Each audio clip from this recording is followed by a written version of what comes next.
Welcome to episode number 244 of the Beyond Social Media Show, the podcast for all of you marketing, advertising, public relations, and communications professionals. We are recording live on YouTube on October 11, 2018.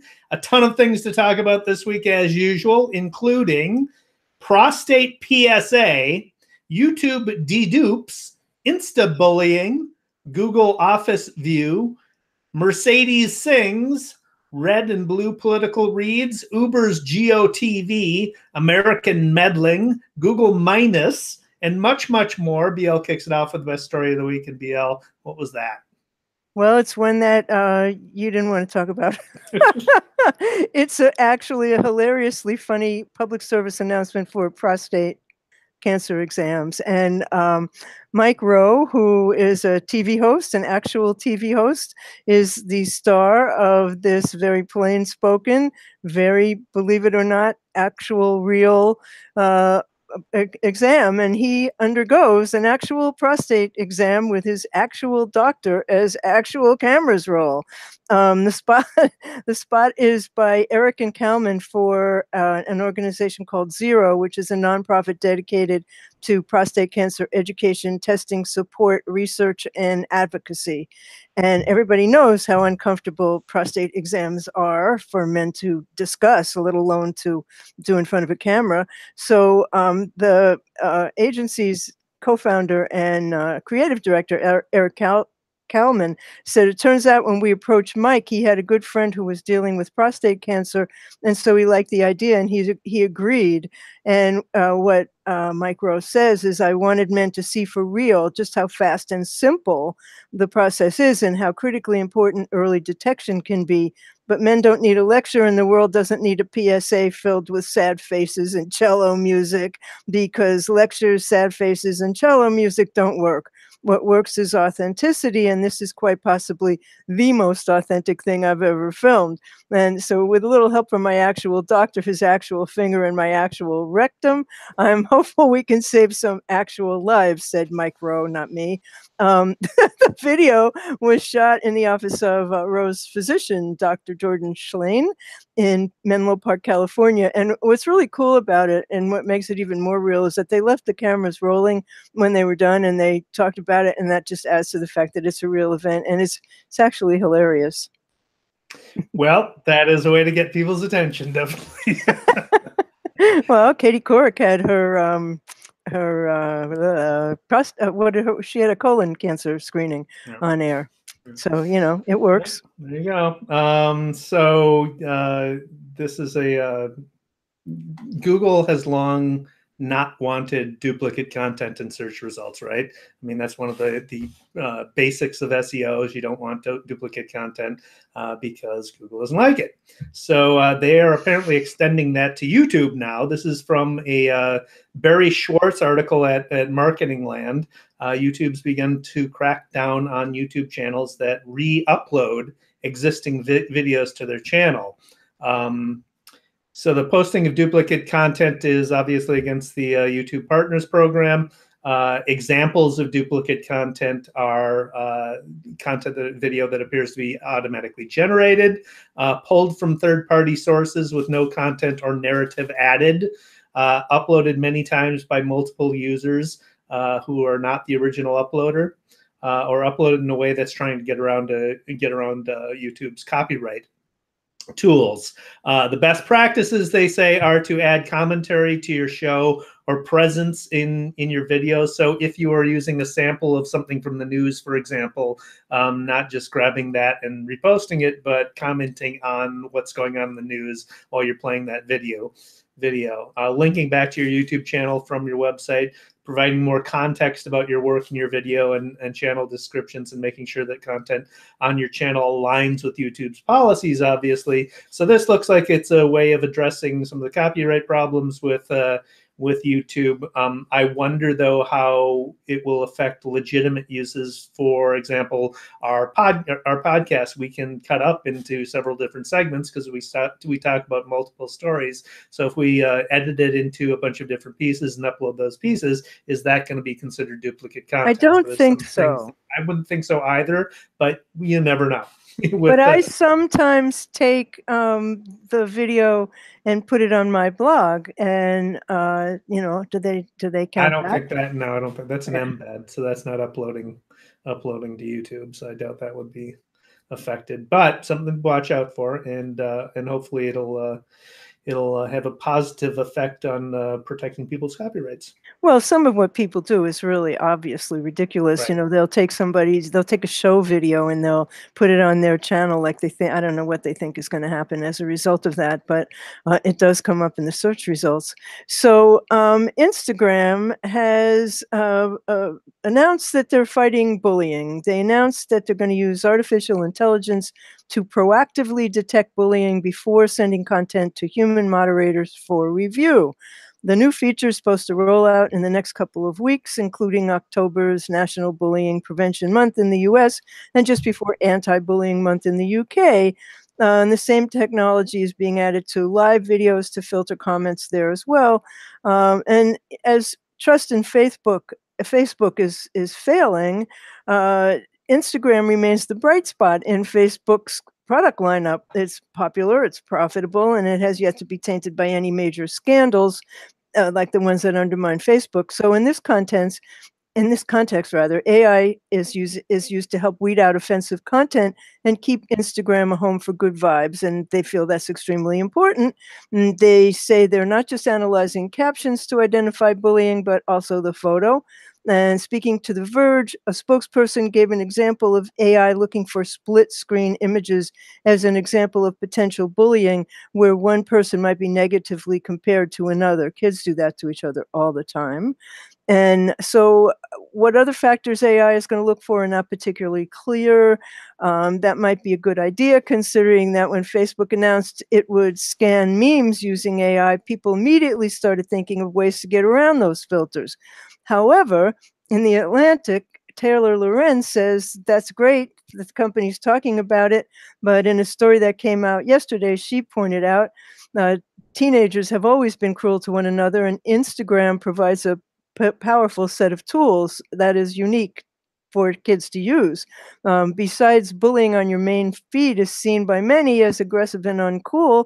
So, what they do is they create separate hate pages and separate Instagram accounts that are purpose built and solely dedicated to trashing one person's. And sometimes they're created by one person alone or by a group, and they'll post bad photos of their target, expose his or her secrets, post screenshots of texts from people saying mean things about them, and any other horrible thing that they can find. And this has sometimes led to suicide. And the scariest thing about being attacked by a hate page, according to teens, is you don't know who's doing the attacking. In real life bullying, at least you know who it is, said one 14-year-old kid. Hate pages could be anyone. It could be someone you know. It could be someone you don't know. You don't know what they know. It's scary because it's out of control at that point. And teachers tell you with bullying, just say stop, but that doesn't work. You can't even know who to tell to stop. So there's a long way to go here. That's for sure. Well, good. I mean, they're trying something, so hopefully it works.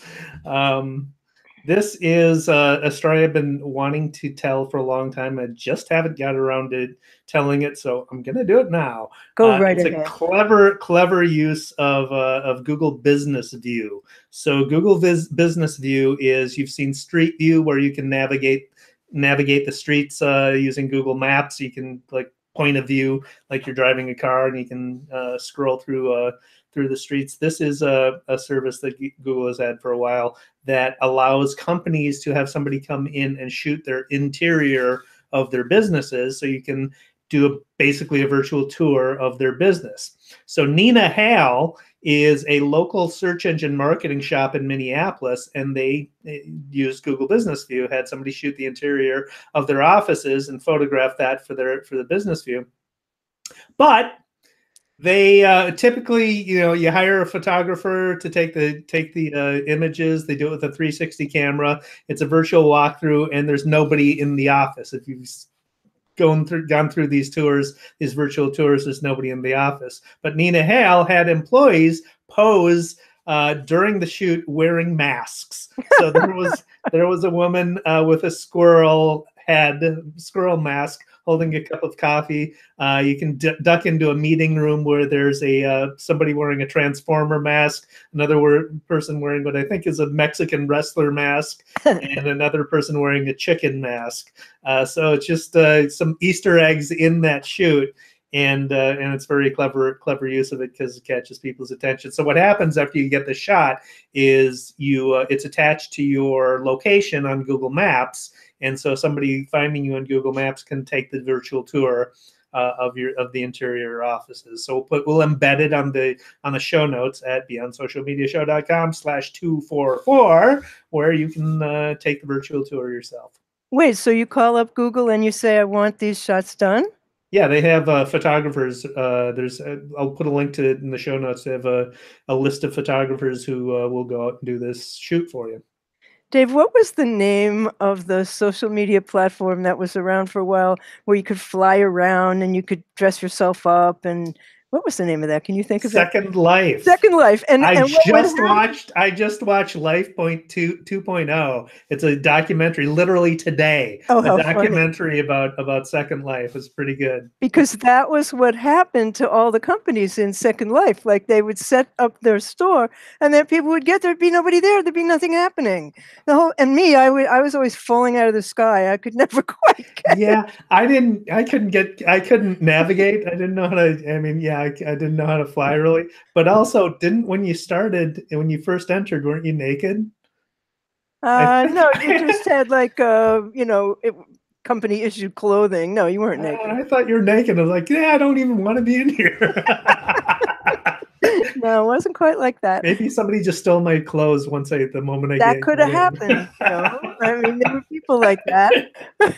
That's so funny though. But that's what the Google tour sounds like, like Second Life.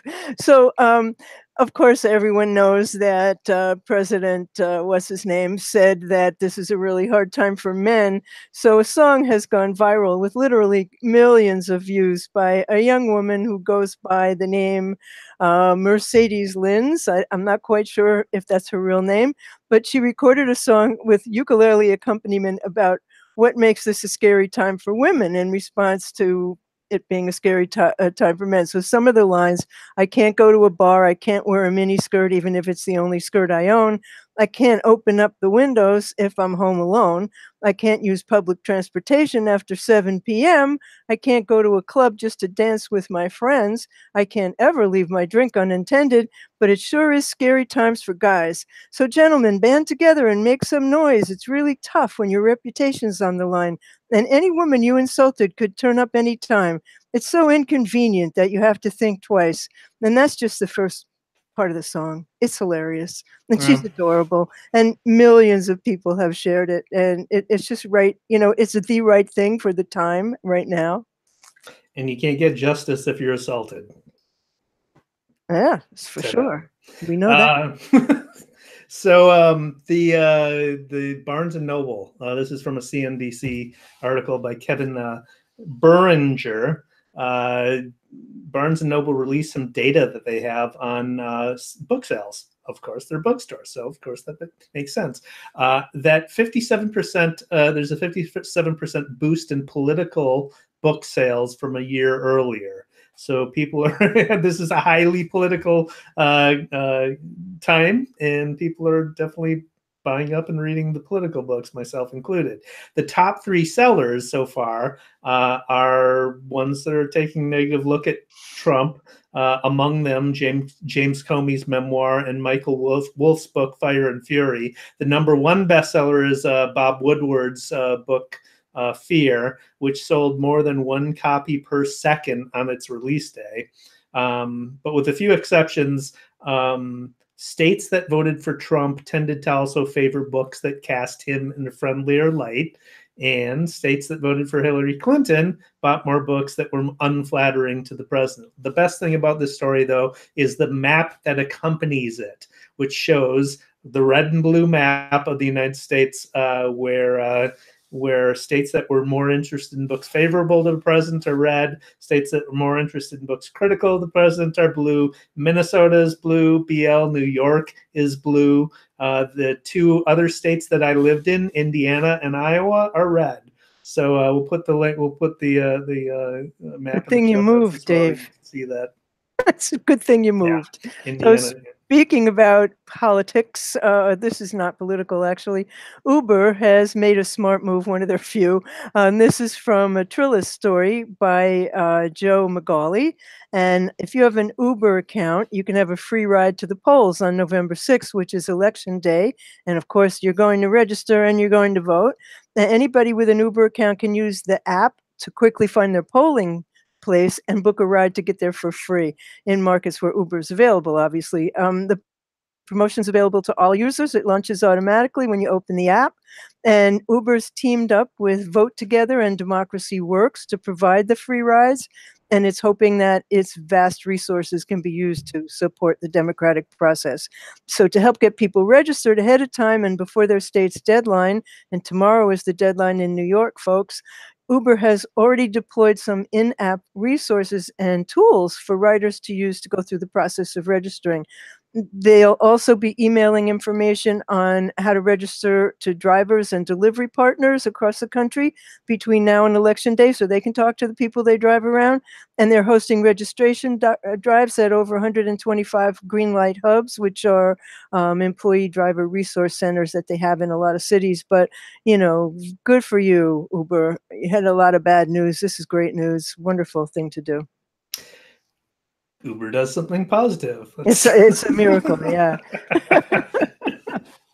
So I'm out of good stuff. Are we on? Yeah, me too. I'm out of good stuff. All right. So we've talked ad nauseum on this podcast about Russia's attack on our election, on our democratic institutions. This is a disturbing new take on that practice. This is from the New York Times. Shira Frankel is the author. And she reports about about a site, the site called Right Wing News, which created a series of Facebook pages and accounts during the past year under many different names. And then when Christine Blasey Ford testified before Congress, this site sprang into action on Facebook. So after she testified, they posted several false stories about her, including the suggestion that lawyers were being bribed by Democrats. And then they used their network of Facebook pages and accounts to share the pieces, so they proliferated quickly online. The result was a real-time spreading of disinformation started, quote from the article, started by Americans for Americans.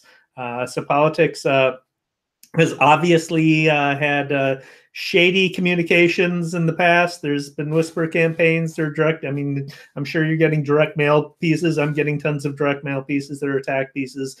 There's negative ads on TV. The issue, though, is all that it's not amplified by social media. Those things are not amplified by social media. And in the case of direct mail and television advertising, it's done public where everybody can see it. This social media, as we've said in the past, is largely targeted to the people who are intended to see it. What's different this time is the domestic sites are directly emulating the Russian playbook and aggressively creating new networks of Facebook pages and accounts to make it appear as if these ideas and these issues are widely popular. It's always also happening on Twitter.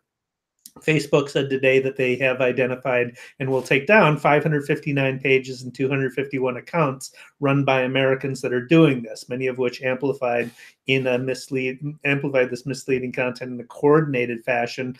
So the company's going to remove them. Among them are the Right Wing News site, which had 3.1 million followers. Left-wing pages are doing this as well. That included the Resistance and Reverb Press, which had 240,000 and 860,000 followers respectively. So, and with all of this activity, we're doing it to ourselves, and Russian interference continuing. What are we to do in the next handful of days Month. or whatever till the not month to the election. I argue that we should just completely ignore anything political on social media. Just ignore it. I agree with you. It's gotten ridiculous. Follow traditional print media, especially newspapers and magazines. They have the best, most in-depth reporting. Take radio and television in small doses and go directly to candidates' websites, go directly to traditional media's websites, subscribe to email newsletters and get your information that way rather than relying on social media, because it is just a tool for political manipulation. Well, we'll get to that in the later part of the show, but Stuart Elliott wrote an article this week in Media Village about how political advertising is changing so much to reflect the times, and we'll get to some examples of that. So, as you well know, I was a big Google Plus advocate, user, teacher of, had a business where I was helping other people learn how to use it. I happen to still think it's a fabulous platform, but Google just screwed it up in the worst way. I mean, from the beginning, when they forced everybody who used Gmail to have an account, they just really did not handle it well, or even it seemed think much about what they were doing. And this is from a Verge article by Ashley Carman, who talked about the Wall Street Journal, who was first to report that Google shutting down Google Plus. And the reason is there was a massive, or the reason they gave is there was a massive data breach back in March. So they say they're, quote, sunsetting the site. They're shutting down the consumer version of Google Plus over the next 10 months. And so you'll need to download any content that you have there. I have tons of it. For example, Scott and I have a private community where we keep all the stuff we talk about so that we can search and look for it. It's great for that. We don't know where we go from there. But anyway, you have 10 months to do that. And they wrote that in a blog post this week. And the security flaw that exposed profiles, including addresses and phone numbers and emails, happened in March. And they're just getting around to talking about it now. And they probably wouldn't have talked about it at all if the Wall Street Journal hadn't written the damn article. So they plan, but this is the weirdest part, they plan to keep it alive for enterprise customers because we use it to facilitate conversations between coworkers. And they're going to roll out new features for enterprise, focusing on a secure corporate network. Well, gee, don't we have Slack for that? So it's odd considering that it comes alongside news that the company left profile details unprotected. And they're telling us their new policy, their updated data policy, is that is for the consumer version of Gmail, and they're going to limit apps and scope of their access to user data. Ben Smith, who's Google Fellow and VP of Engineering, said only apps directly enhancing email functionality, such as email clients, email backup services, and productivity services like mail merge services, will be authorized to use this data. So they call this Project Strobe, protecting your data. They did a hell of a lousy job protecting our data, and this is just the beginning of this mess with Google. Yeah, well, I mean, with Google, you always got to kind of hedge your bets, because they will do things just to learn something and not necessarily because they're going to commit fully to a platform. Remember, what was the Wave, where they're trying to reinvent email? And there was Wave, there was Google Reader, which was the best reader ever. Fantastic. Yeah, it was great. Why that went away, I have no idea. Yeah. Nobody does. But there are a lot of people who are very involved in the Google Plus community because it has some features that really no other social network has to this day. But it was complicated to learn, which is why I could make money teaching people how to use it. It was, and so did a lot of other people. But because of it, I learned how to use YouTube Hangouts, so I'm not miserable. Yeah. So I have a mini Google rant here. I got an invite to use Google Bulletin, which is their local community news reporting feature thing. It's a Patch. Yep. And it's a mobile app. It's a progressive app that they're pushing. And so I tried to use it, and I went to the website on my phone, because you got to use it on your phone, and it you can try out. It encourages you to try it, test it out. And I tried to test it out by taking a photo, and every time I tried it, like 7 times, it crashed. So I couldn't try it. It's a beta. Yeah, I'm going to the Vikings game on Sunday. I was going to try and use it to report on the Vikings game, but yeah, apparently it's not ready for prime time. Well, I joined a Google beta users group, and they're going to do some focus groups in the near future. So I'll let you know what we find out there. Mm-hmm. But I am out of that was my bad news. Yeah, I'm done. That brings us to shiny new objects. Yeah. It does. What do you got? Wibbits, which is new to me. It's an online video editor that lets you put stock photo and still footage into videos, and it's a simple interface. The problem is it's $400 a month, but it's very cool. If you have the money, it's very cool. Wow, $400 a month? Yeah, well, I mean, you really can make very fabulous. They have like an enormous library of old movies and photos, and you can really seamlessly integrate all of it, and it's a really good interface. It better be worth it. Yeah, right. I mean, it's a lot of money. So mine beautiful. I'll tell you, it's beautiful. Mine is absolutely free. I used it. Go ahead. It's called Coolers. It generates a color palette. So I've been cleaning up my online, updating my online presence across the web, across my many websites. So I've been kind of using this to generate a color palette. And it's pretty cool. You can tweak. So you generate a color palette. You can tweak each color in the palette. So you can use a color picker and get just the shade you want and everything. And when you're all set, you can save it and download it as a PDF file, which includes color swatches. It has the hex, the RBG, HSV, and CMYK codes. So you've got that. Some really cool, easy to use tool for when you need a color palette. I just used it to do the color palette for a site I'm doing on Squarespace. Oh my God, Squarespace is a bear. Yep. That's as much as I want to say about that. That brings us to politics.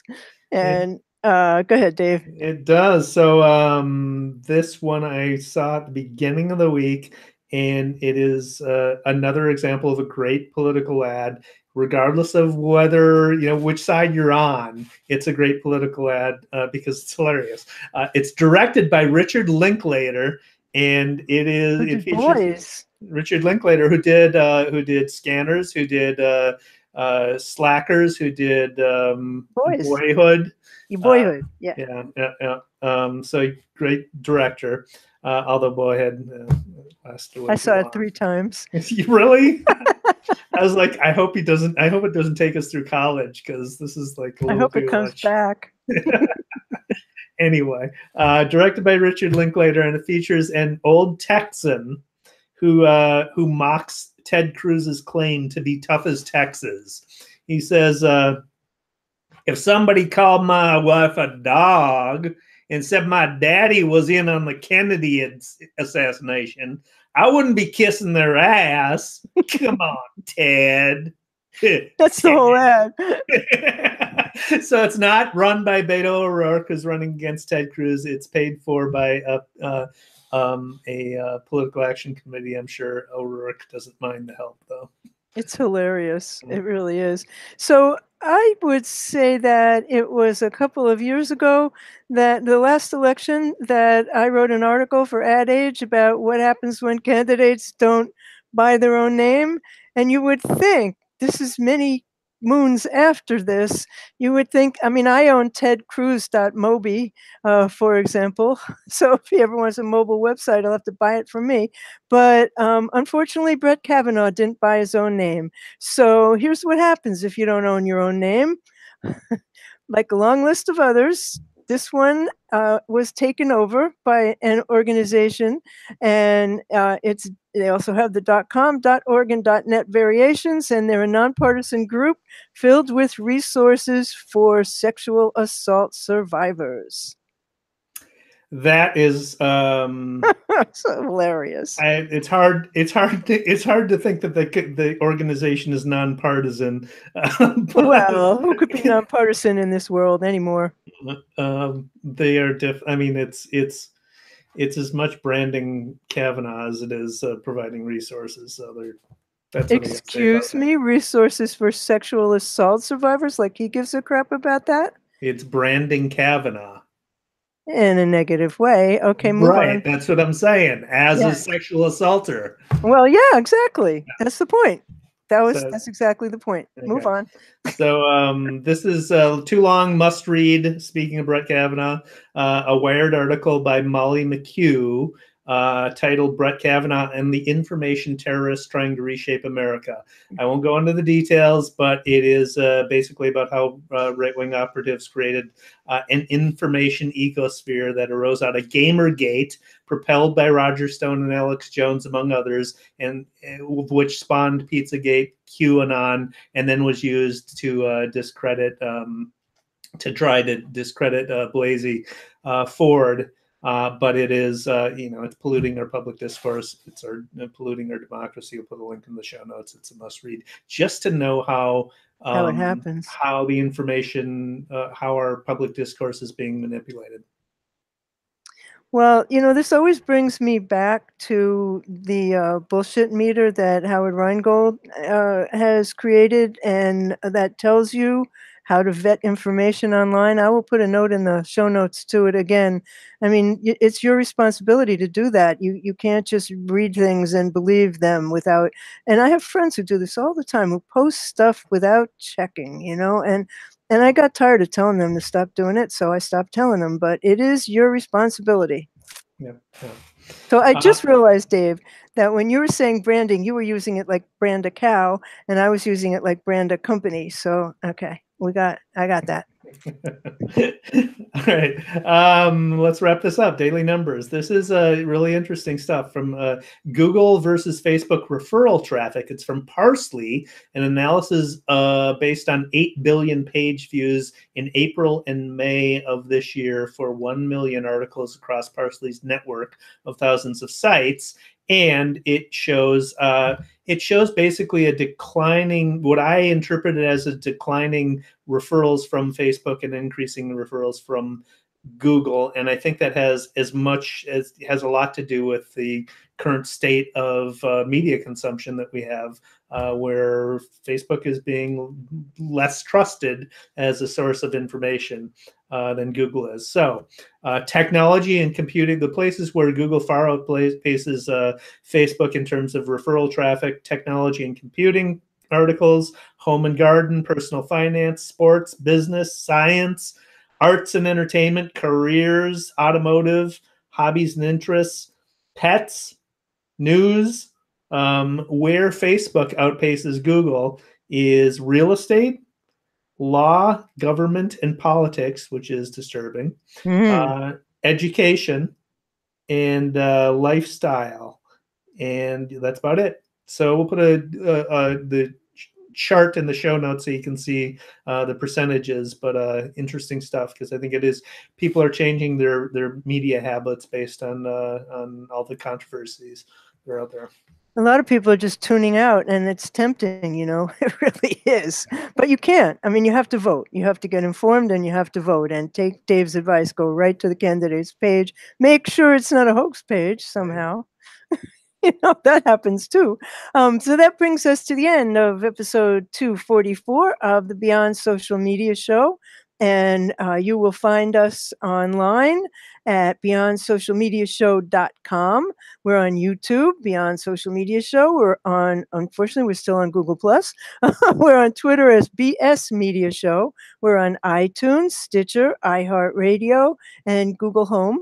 And I am BL Ochman, and I am on Twitter as @What'sNext. I blog at What's Next Blog. I'm on YouTube as What's Next Blog. I'm on Google Plus for the duration for plus BL Ochman, and my website's blochman.com. David Erickson is on Twitter as D Erickson. He's on Instagram as DE Erickson.